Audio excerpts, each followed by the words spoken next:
তার নাম হচ্ছে সাবিয়া জাহান। ওর আইডি কার্ড পাওয়া গেছে, কিন্তু ওর গার্ডিয়ানের এখন পর্যন্ত খোঁজ পাওয়া যায়নি। ও ঢাকা জাতীয় বার্ন ইনস্টিটিউটে আছে।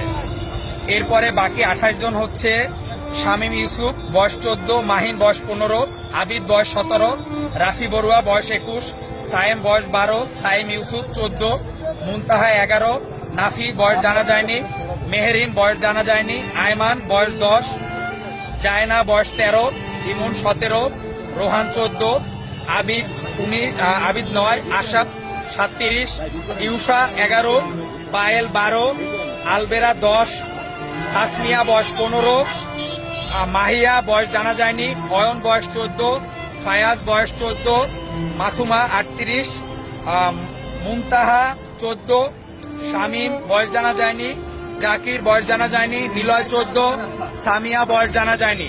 এদের এখন পর্যন্ত গার্ডিয়ানের খোঁজ পাওয়া যায়নি। এরা সবাই ঢাকা জাতীয় বার্ন ইনস্টিটিউটে ভর্তি আছে। আপনাদের যদি পরিচিত কেউ হয়ে থাকে বা এদের মধ্যে যদি কেউ খোঁজ না পেয়ে থাকেন, ঢাকা বার্ন ইনস্টিটিউটে যোগাযোগ করেন। এরা এখন পর্যন্ত ওখানেই আছে।